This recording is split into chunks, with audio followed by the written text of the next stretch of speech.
Hola, aficionados a la historia, curiosos incansables y fans de historias tan increíbles que parecen hacer que sus cejas desaparezcan en la línea del cabello. Hoy nos sumergimos en una historia tan salvaje y absurda que, si fuera un guión de Hollywood, los productores dirían: no, eso es demasiado poco, realista, el público nunca lo compraría. Pero, ¿adivina qué? Esto no es ficción. Esta es la asombrosa y escalofriante historia real del hombre que miró a la muerte a la cara 2 veces y vivió para contarlo. Abróchate el cinturón, porque este viaje está a punto de volverse nuclear. Los más desafortunados. ¿Alguna vez has tenido uno de esos días en los que todo sale mal? Pero imagina tener un día tan malo que el cielo parece explotar. Y justo cuando piensas que no puede empeorar, vuelve a ocurrir. Conoce a Tsutomu Yamaguchi, el hombre que sobrevivió no a una, sino a 2 bombas atómicas. Si la mala suerte fuera un deporte olímpico, este tipo se habría llevado el oro, la plata y el bronce. Pero aquí está el giro. Su historia no se trata solo de supervivencia. Se trata de un hombre que transformó la catástrofe en un legado. El horror de Hiroshima. Imagínate esto. Es el 6 de agosto de 1945. Yamaguchi, un apacible ingeniero de Mitsubishi, está terminando un viaje de negocios en Hiroshima. Lleva su maletín, sus planes y su billete de regreso a Nagasaki. La vida parece buena. Entonces, ¡boom! Un destello más brillante que 1000 soles. Una onda expansiva que arrasa los edificios como si estuvieran hechos de naipes. La bomba atómica acaba de detonar y Yamaguchi está a solo 3 kilómetros de distancia. La mayoría de la gente no sobreviviría a una explosión nuclear. Pero Yamaguchi se quita el polvo, tropieza entre las ruinas y piensa: bueno, eso fue extraño. Será mejor que regrese a casa. La pesadilla de Nagasaki. Así que Yamaguchi, que parece un zombie extra de una película de serie B, se arrastra hacia un tren de vuelta a Nagasaki. Está vendado, maltratado y probablemente murmurando: no vas a creer el día que he tenido. Al día siguiente, aún en estado de shock, informa a su jefe: señor, Hiroshima fue destruida por una sola bomba. La ciudad se ha ido. Su jefe, bebiendo té, se ríe. Yamaguchi, has estado bajo el sol demasiado tiempo. Una bomba no puede arrasar una ciudad. Señala el cruel remate del universo. En ese preciso momento, ¡boom! Otra vez. La bomba Fat Man detona sobre Nagasaki. ¿Cómo sobrevivió? Ahora estás pensando: ¿cómo? ¿Este tipo está hecho de vibranium? Primera bomba, Hiroshima. Estuvo justo fuera del radio de la muerte instantánea. La zanja en la que cayó lo protegió de lo peor de la explosión. Segunda bomba, Nagasaki. Estaba en un edificio de oficinas reforzado. Las colinas alrededor de Nagasaki absorbieron parte del impacto. Pero seamos realistas, este hombre tenía las estadísticas de la suerte al máximo. Si hubiera jugado a la lotería, habría ganado 2 veces.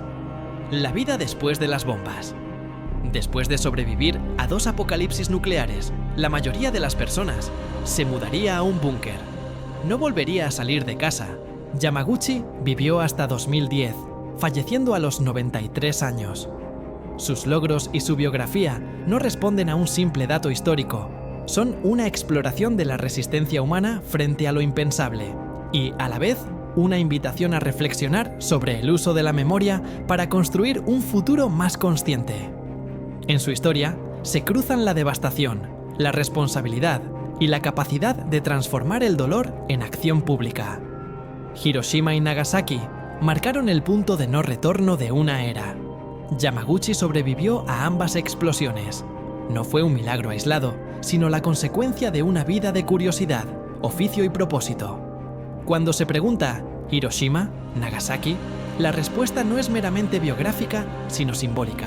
Enfrentó una violencia inconmensurable y, a la vez, mantuvo la claridad de su oficio y su voluntad de seguir adelante.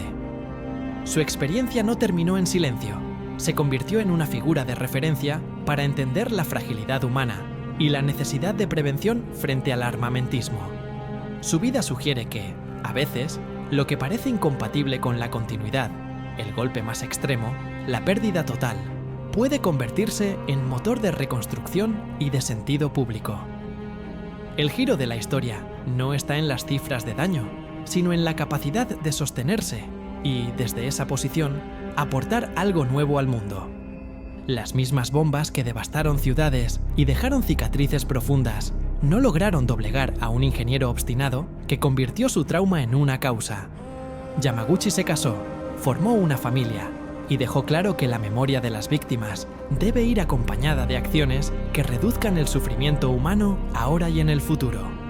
Su figura trascendió la biografía singular para convertirse en un símbolo de paz a nivel global, suficiente para que se realizara un documental sobre su experiencia. Su persistencia se convirtió en una lección de responsabilidad colectiva. La memoria no es un bálsamo estático, sino un llamado activo a la justicia y a la prevención. La realidad final de su vida desafía cualquier imagen de derrota definitiva. No murió por radiación, cáncer u otros impactos directos de las bombas. Vivió más de lo que muchos esperaban.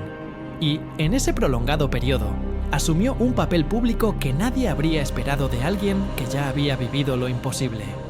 En términos conceptuales, la resistencia de Yamaguchi no fue solo física, sino ética.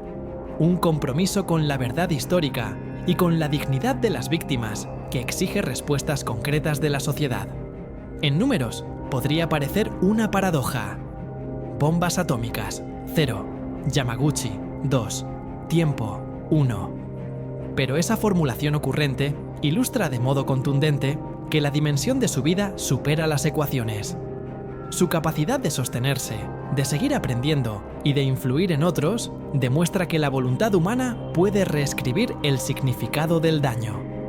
La lección de Yamaguchi no es una moralina simple sobre la superación personal, es una invitación a revisar cómo respondemos ante lo extremo. La ironía central de su historia, 2 ataques, una vida larga y productiva, apunta a una verdad menos obvia.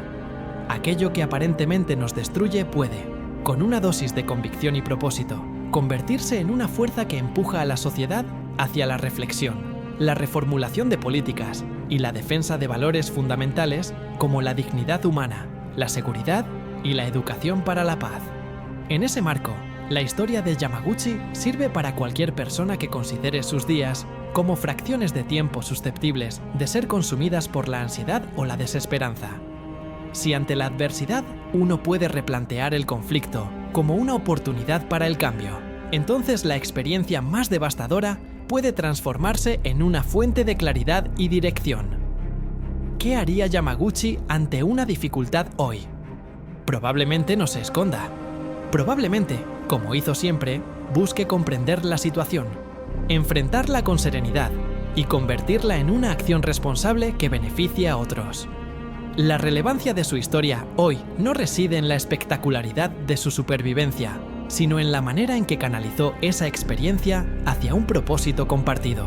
Fue un promotor de la memoria activa, que las víctimas de la violencia nuclear no sean sombras en una crónica, sino motores de políticas que reduzcan la amenaza para generaciones futuras. Su activismo antinuclear, su defensa de los derechos de los supervivientes y su insistencia en que las armas de destrucción masiva no deben existir en el mundo son lecciones que siguen teniendo significado práctico.